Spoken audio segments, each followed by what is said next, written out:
Leegan, how are you feeling today? Let's I'm feeling good. I'm feeling relaxed, ready to chat. Good. Nice. That's the kind of energy we want, right? That's really nice. But wait, before we go there, could you repeat the word jackpot for me?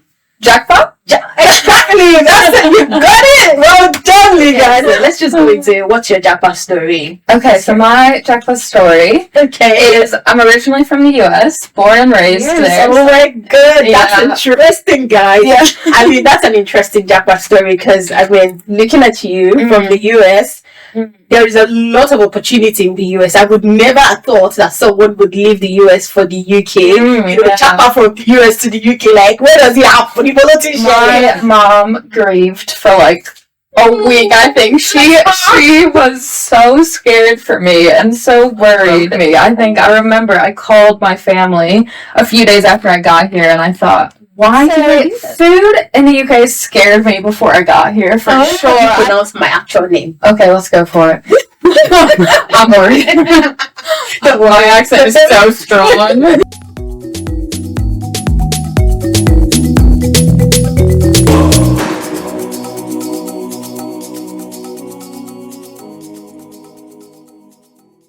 Hello guys, welcome to another interesting episode of the Jackpot Diary.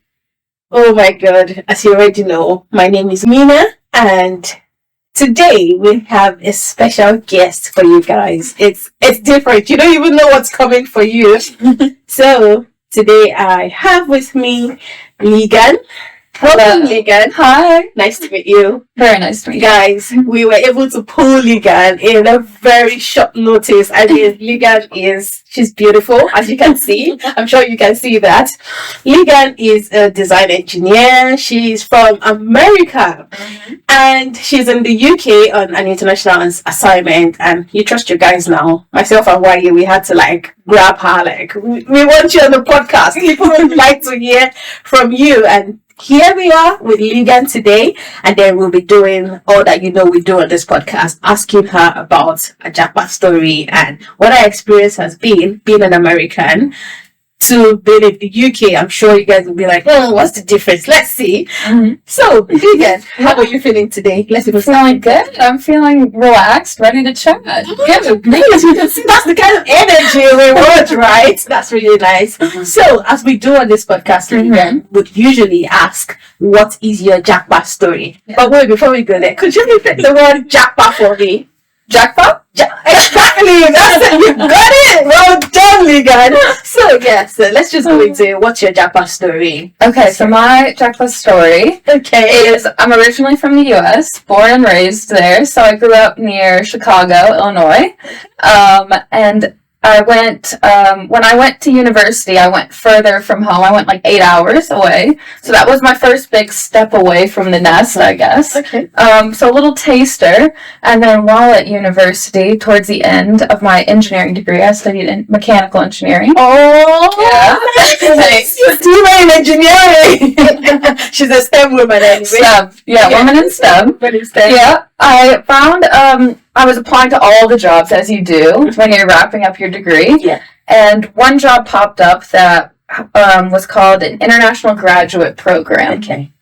Before that point, I had never thought about living abroad, really. Oh. It wasn't in the cards for me. I just thought, oh, yeah, I'll just make my way here in the States. Okay. But when I saw that, it really excited me, and I thought, oh, this could be a cool opportunity. So I applied for it.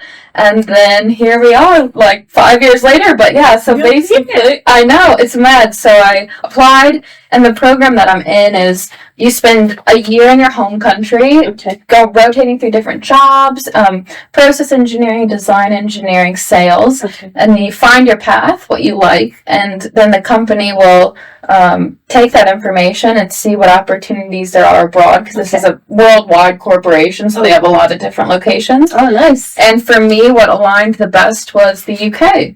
Okay. So I signed up to go to the UK, and yeah, I came over at the end of 2020, which was a really weird time because it was in the middle of COVID. I can imagine. Yeah, really weird time. But I came here for a 3-year assignment, so now I'm just at the very end of my 3 years. Oh my god, that's interesting, guys. Yeah. I mean, that's an interesting jackpot story because, I mean, looking at you from the US, there is a lot of opportunity in the US. I would never have thought that someone would leave the US for the UK. Chopper from the US to the UK, like, where does it happen? Like, I wouldn't even be able to imagine or wrap my head around it until I met Leegan. But then I would say kudos to you, taking that bold step, wanting to leave home. Were you not scared? Like, what am I going to meet out there? It's the UK. I don't know, there would have been maybe things you've heard. I mean, making that choice, how was it for you? How did your family take it as well? Oh my gosh. My mom grieved for like a week, I think. She was so scared for me and so worried. But it was a hard decision to make, but I felt like at such a young age, it's the time to take risks, I guess, and try something new. None of my family had ever been really further abroad than like Mexico. Like, we just hadn't traveled much, so we didn't go to Europe. We didn't go further afield. So this was my first big step outside of the nest, I guess, and going far away. And a lot of my family like don't even have passports or anything, because in the US you don't really like, you just travel around the US. I mean, not how many countries you can get into by just being a US passport holder. Yes, so it's just easy. I think it's a different work culture in the US too, so there are pros and cons to coming to the UK versus staying in the US. But yeah, I don't know. I just felt like this was an opportunity to go try something new. If I didn't like it, I knew I could return home and go down a different path. But obviously, you liked it. Yeah, I did. It's almost 3 years, and you're still here. Yeah. So obviously, it's been a wonderful experience for you. I would say, in my opinion, I can see, judging from all that has happened. Yeah. But so let's now come to your expectations. So let's say when you were coming in, what was your expectation as to how you envisioned the UK to be? Did you expect that it would be very similar to the US? Or were you expecting, I know this is a bold step, but I'm ready for it. So what was it? So I would say, when I got the assignment that you're going to go to the UK, I thought, that'll be easy. Okay. Like, I thought, I was a little bit, honestly, disappointed, because I thought I'd have more of a challenge before I came here. Obviously, I thought, maybe I'll go somewhere where I have to learn a new language, and it'll be a really good opportunity to learn a new language. But I thought, I'm going to the UK. But if you like speak English, like, it'll just be easy. It'll be like moving a state over. It won't be a big difference. Yeah. All I thought about England really is what you see in the movies. I either thought about like Jane Austen, like very Pride and Prejudice, like countryside, or London and the Queen and all that kind of stuff. Didn't really know much else. Couldn't put Southampton on the map. I had no idea where it was. I was just like, let's just go for it. And when I got over here, I think it was a mix of, obviously COVID was a hard time for everyone, wasn't it? Yeah, it was. Yeah, it was really strict. All the lockdowns were strict. The rules were strict. When I first got here, I had to stay in my hotel room for 14 days. Yeah, quarantine. Yeah, can't leave. So when you're coming to a new country and you have to stay inside for 14 days and you have no one with you, that can break anyone, I think. Wow. And I think it definitely broke me. I remember I called my family a few days after I got here, and I thought, why did I do this? Why? It took you getting here for you to then reflect and be like... I really questioned myself. In my, decision making, I thought, what? I was so comfortable at home. Like, I had friends, I had my family an hour or two away. Like, why did I move not across the world, but across the ocean to this place? I do. And to sit in a hotel room for 14 days by myself, like, it's just not a good decision. I thought, this is such a bad decision. And I remember I called my mom and dad on the second day here, and I was upset, and I just said, I'm booking a ticket home. I'm going home. That's my breaking point, 48 hours, and I'm done. And my mom, even though she was the one that wanted me to stay so bad, I give her so much credit for it, because she said, no, you're going to stay. You can do this. Yeah, she said, you're going to stay. Give it 6 months and see how you feel at 6 months. But she said, you've just got to stay. She's like, I know you'll regret it if you come home now. And I mean, 3 years later, I'm still here, so I credit her for And it. at least those 3 years, things have happened. We will get there later. So let's do some sort of comparison. Of course. The US and the UK. Yeah, let's go. Let's talk about the food. Let's talk about the road network. Let's talk about security. Yeah. You know, what else can I've never been to the US. Yeah, there's a lot of it. It's even in like jobs like wages and holiday time. There's a lot and tax. We will get there. Tax. That's really something here in the UK. So it's something in the US too. Don't worry about it. Seriously, as bad as the UK? I don't think so. I will try my best to explain it. Okay, so let's just start with the workplace, I guess. So I worked in the US for a year before I came here for the same company, and then I worked in the UK. So in the US, our starting holiday time was 10 days a year. A year? 10 days? Why? I mean, 10 it's days 25 a year. days a year here. Yes. Or 10 days, that's all you get as a starter in the US for an engineering company. So you have 2 weeks holiday, that's all. In a year? No. Yep. No. But these days, come to think about it, these days I've been looking up jobs in the US and you will see unlimited holidays. Is that like a change? Is it a recent change? I hope so. I've been over here for 3 years now, so I can't say 100%, but I hope it is a change. And I hope that the company does respect the unlimited, and it's not like, since you don't have a set amount. But I feel like what would happen is you won't take as much because you feel like it's unlimited. So it's not like, but you can, because the thing is, with the 25 days, it's like you want to use it all up. You you can't carry it on to the next year, So people just want to go on that holiday. Yeah. But making it unlimited kind of seemed like a reverse psychology for me. I think that's what it is, but I'm not 100% sure. Okay. But yeah, I had 10 days holiday.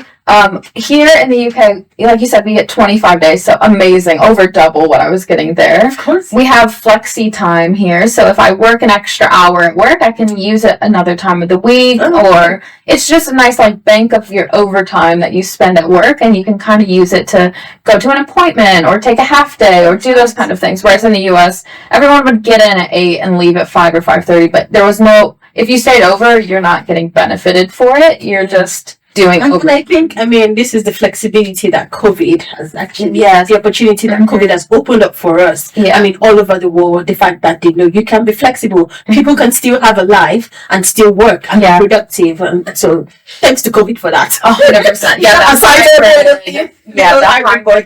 Carry on. Yeah, so definitely. So holidays it was actually a bonus in the UK to have more holidays. Yeah. I'd say salaries are very different, for sure. The bank is like that. And that's where you're not at an advantage in the UK, I would say, especially as an engineer. But not just the one saying it. Yeah, I think Brian and I had this conversation some times ago, and we're talking about the difference in remuneration from the US and the UK, and it's like a big difference. It's like they never want you to be rich in this country. No, and it's mad, honestly, especially as an engineer. I feel like it's a very valued thing in the US, and I think it's valued here too, but not in the salaries, at least. It doesn't seem. Not in all profession. I don't know about the tech guy. No, but like the nurses and doctors here don't get paid much either compared to the US, obviously. The US is different. It cuts across all occupation, from my opinion. Like, the pay is just lower here when you compare it to the US. Yes, definitely. So pay, you have much more advantage in the US. I'd say, looking at some salaries, when I'm just like looking on LinkedIn and things, in the US, you can make double what you make in the UK. Yes, I agree with you. Honestly, like double. It's sometimes 3, like 4x. Yeah, it's the growth. I think, like the higher you get up in the company, it just increases like exponentially. I think so. In the US, definitely higher salaries, less holiday. So you get a little, you give a little. I think. Yeah. But I don't know. It's different. Like the healthcare systems are very different. Yeah, maybe you can tell me more about that, because sometimes I think about maybe I could move to the US, but when I think about the health sector, it kind of seemed like I have free healthcare here. However, I paid for it some years back when I paid for my IHS. But with the US, what I hear is it's a pay-as-you-go system. Yeah, so it's an interesting system, and it's a very confusing system that I wouldn't even say I have mastered yet, to be fair. But if you have a good job in the US, your company will contribute to your health insurance, and then you pay a little bit a little bit. Depends on how big your family is and all this stuff. You pay a certain amount every month, and then you're covered when you go to the doctor, but covered means when I go to the doctor, I still pay $40 every time I go have an appointment. And I pay for my prescriptions whatever they're charging for those drugs. So, for example, like say I went to get an EpiPen in the US, it could be a couple $100, even if I'm insured.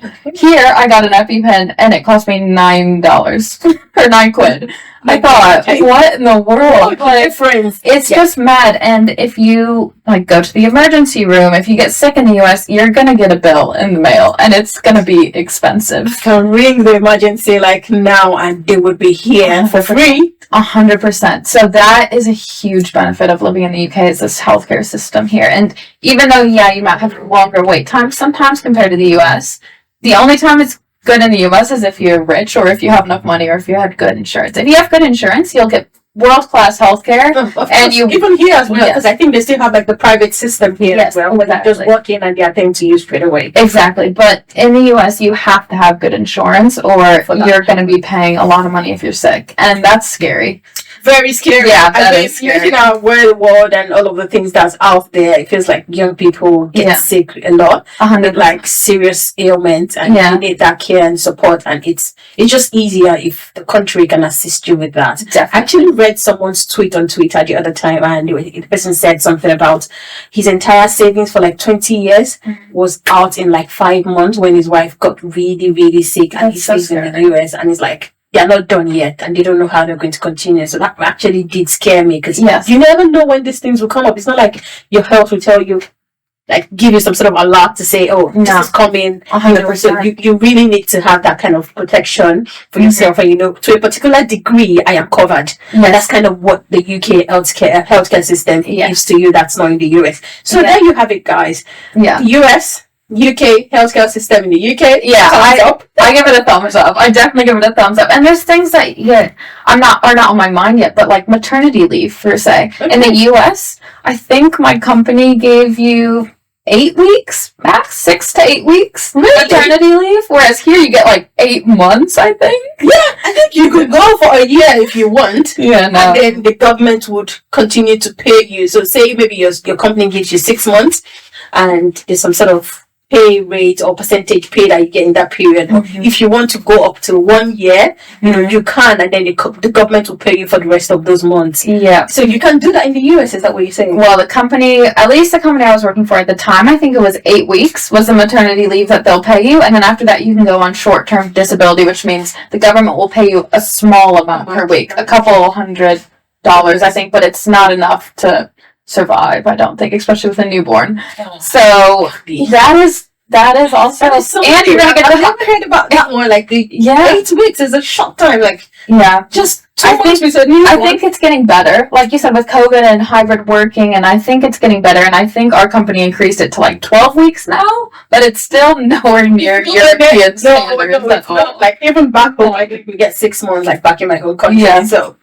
US, what are you doing? The work-life culture is different. It's different, but that might be a reason why the salaries are higher and different things. So there's a give and take, I think. Yeah, actually, I think I agree with you on that. So it's like, take all the money you want, but I'll take your time. I'll take your time. All of your time. Yeah, exactly. Okay, that makes sense. So think it through, guys. If you want to go to the US and you weigh your options with the UK, there is a lot to consider. Like, don't just look at the money. And there is a lot to consider. You might not see it now, but it will come at some point. Yeah, it's all the soft benefits, I would say. Like, it's good to know the whole package of a job, not just the big number that you see at whatever number it is, big or small, I guess. Whatever number. Which is kind of what we look at. We just look at the basic first, and we're like, okay, but it's important to see. And I think in the US, though, for the job market, I hear people here who have great degrees and they're looking, and it sometimes takes them more time to find jobs. Whereas I at least in my experience with my friends back in the US, we all graduated uni. It didn't take people as long to find jobs. I think there's maybe more opportunity there, more companies, more jobs available. It's a bigger country. 100%. Cities. So, and the UK is like what of the US, I think it kind of makes sense that there's a lot of opportunity, and there's a lot of startups that wants to like absorb the talent and then see what they can do. So the opportunity is obviously more back there in the US. Thank you very much. Yeah, no problem. So to the fun part, to the food, to to the culture, the nightlife. What is it like? Yes, so I would say I thought, looking at pictures online of full English breakfast and sausage rolls and all these things I'd never had before, I thought, ooh, Who has beans for breakfast? yeah, beans for breakfast with the toast and eggs. I was like, no, thank you. What would be the regular American breakfast? What's it like? What's the content? Pancakes with whipped cream and maple syrup. But that's boring. I mean, with the UK, you have the sausage, you have beans, you have mushrooms, you have eggs. You know, it's not. No, it's just like a dessert for breakfast in the US. Okay. We just love our portion sizes in the US. If you go to the US, your plate is like this big. It's too big. I mean, oh my gosh. I haven't experienced it, but you would have the McDonald's here. Yeah. The size of McDonald's or like the Big Mac here and what it is in the US seems like it's a huge difference. Yeah. So my partner Tim, he came back last year to visit me, or not visit me, come with me to the US to visit my family. So he came to my small town. We went out for breakfast, and he ordered the farmer's skillet. It's called. So it's like hash browns and eggs and bacon and cheese and potato, all the stuff cooked together, and it's a big plate, and he ordered it, and then out of nowhere the waitress came over with a plate of pancakes, and he said, I didn't order pancakes, and she said, no, they just come on the side here. So he had a stack of pancakes, this huge skillet. Yeah, so that's how it is. Group chat. Yeah, you just have a lot of food, a lot of food. So yeah, it's just different. It's just different. That's great. So how about the nightlife? So the nightlife, I would say here it's more like clubs and that stuff when you're younger, I think. It's different in the US because you're technically not allowed to drink until you're 21. Oh, yes. So it's just a different, I think like uni and stuff, you go to more like house parties, like in people's houses rather than going out and about. And then after uni, I think it's more bars and breweries. So like the big thing is going to breweries where it's like microbreweries, like they brew their own beer and you all sit outside, there's like live music. You go during the day, it's more common, it's just a different vibe, whereas here I think there's pubs, isn't there, and then like clubs. Yeah. So it's like you go to a pub, which is chill, you're sitting down, you're chatting, or you go to a nightclub, which is like smoke and all this other stuff. And yeah. It seems like there's a designated region for the nightlife. Yeah. Whereas in the US, you can just organize a house party or do backyard. Yeah, it's a bit more mixed, and I don't know, it is a little bit different. I do find like the culture, at least after uni, a little bit easier to make friends in the US than here, though. I found so after uni in the US, I moved to a city I'd never lived in. I didn't have any friends there. Okay. My best friend, she went to uni in that town, but she was home on summer break at the time. Okay. So I was there all summer by myself. I didn't know anyone.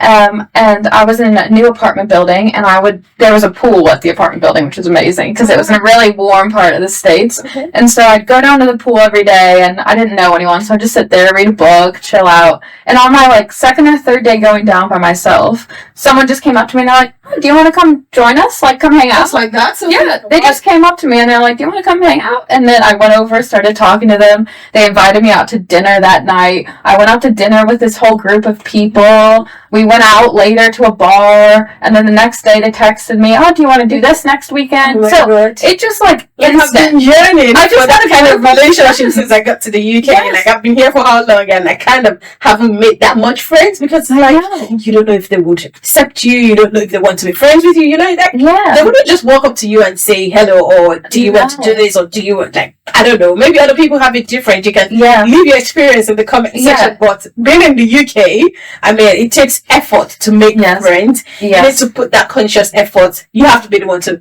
make the friends. 100%. Which is kind of the opposite of what you've just told me you experienced in another city in the US. Okay, that's great. Yeah, I wanted to say, you mentioned your partner. Yeah. So guys, in the 3 years that Leegan has been in the UK, she met someone. So tell us about How did it happen? Where did you go to? How did you meet him? Yes, okay, we've got an interesting story, I'll say.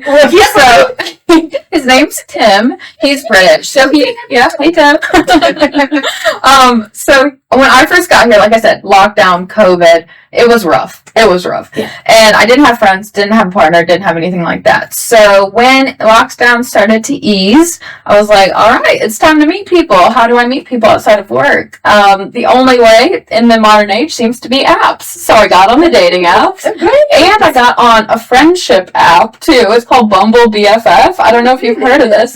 So Bumble is usually like a dating app, but you can get Bumble BFF. I felt like, I don't know, I had like this image in my head, like, who would need this app to make friends? Like, I felt a little bit like, I don't know if I should do it. It works for you. It worked, so I downloaded the dating apps, and that's how I met Tim. But I downloaded Bumble BFF, and I made some friends in the area. It's usually just girls on there that are new to an area and want to make friends. Oh, really? So, yeah. I could try it. Yes. I'm married, though. No, it's not dating. It's Bumble BFF. Don't just download Bumble. Bumble's dating, okay. Okay. Bumble BFF. You heard that. Best friend forever. Yeah. And as a disclaimer, this wasn't sponsored by No. Bumble BFF. This But maybe it's okay.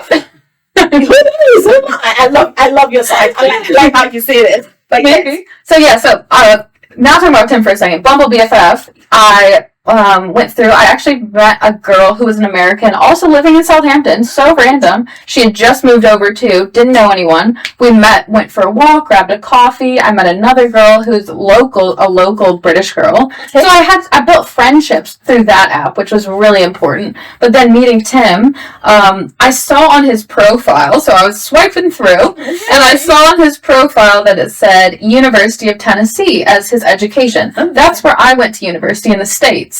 So I thought, oh, this must be an American guy. Of course. So I swiped right. He swiped right, I guess, too. We matched. And I said, are you an American? He said, no, I'm British. And I was like, okay, why does it say University of Tennessee? And he went to uni in Manchester, but he did a year abroad at the University of Tennessee. And we're the same age. So he was there when I was there. Ooh. We ended up chatting more and more, following each other on social media, seeing we have 20 mutual friends. Wow. Yeah, and it's cool. Yeah, makes sense. Exactly. And he ended up being someone that my roommate and best friend at uni knew through a mutual friend. He'd been to parties at my house. We didn't meet. It was just crazy. It felt like this was meant to be, honestly. It felt like fate, to be fair. So we met up for a walk. Because that's all you could do when it was lockdowns and things. And we went for a walk, and we got talking, and we just never stopped now. Yeah, we just connected. And you popped the question. You popped the question. Yeah, there we are. That's interesting. Thank you very much for sharing that with us. But yes, let's just look at it. Where else have you visited in the UK since you've been here? Oh my gosh, I've gone a lot of places now. Okay, so once the lockdown's lifted, you better believe I was everywhere. I'm not spending a weekend in Southampton. I'm going everywhere I possibly can. So at first I would just travel by myself because I didn't have anyone. I didn't know anyone. So I've traveled. I went down to Cornwall. I went to Bath, which is a really cool city. Bristol, Brighton, London obviously is a big one. Manchester, Liverpool, went up to Edinburgh. I've been all over.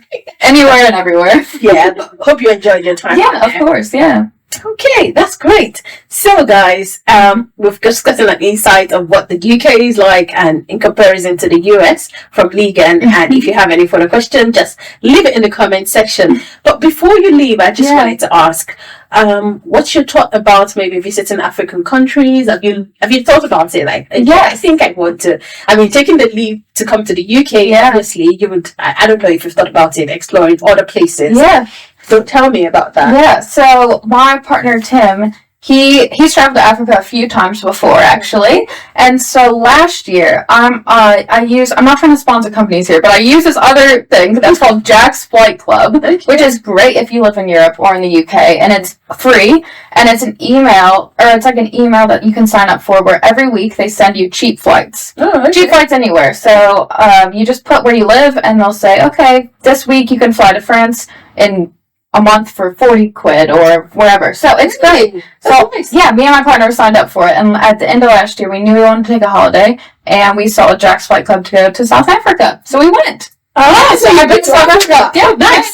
So I went for 2 weeks. It was great. Honestly, we just rented a really cheap car. We just drove around. We went all along the coast there. We went to Simonstown where there's penguins, and we just went and swam around. Yeah, we hiked up Table Mountain and all that kind of stuff. So yeah, it was a really cool experience. It was great. Yeah. I mean, you're an awesome person, so I feel like you will find everywhere beautiful. Yeah. And because so I wanted to ask, like, back in the US, I don't know if you have like lots of African friends, like immigrants. I know you and Abdul are like buddies.